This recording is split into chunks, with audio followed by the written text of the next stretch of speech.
ইন্না লিল্লাহি ওয়া ইন্না ইলাইহি রাজিউন।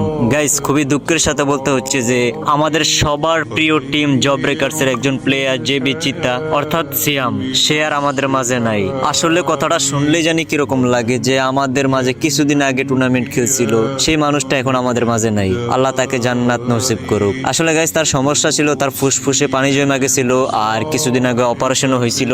আর অপারেশনের পর সে কিন্তু টুর্নামেন্টও খেলছে, কিন্তু আজ সে আমাদের মাঝে নাই। তো আমরা সবাই তার ফ্যামিলির জন্য দোয়া করি যাতে এই সময়টা তার ফ্যামিলি ধৈর্য ধারণ করতে পারে। আর তার জন্য গাইস সবাই দোয়া করবা, আল্লাহ যেন তাকে জান্নাত নসিব করে। আসলে ভাবতেই অবাক লাগে মানুষের জীবন কতটা অনিশ্চিত। যেই মানুষটা কিছুদিন আগেও আমাদের মাঝে ছিল সেই মানুষটা এখন আমাদের মাঝে নাই। তো যাই হোক গাইস, আমি এই খবরটা কিছুক্ষণ আগেই জানতে পারলাম, তো যাই নাই তোমাদের সবাইরে জানিয়ে দিলাম। আসলে এই সময়টা এখন কারে কি বইলা সান্ত্বনা দিব বুঝতে পারতেছি না, মুখের ভাষাই পুরো হারিয়ে ফেলছি। তো সবাই একটু তার জন্য দোয়া করবা।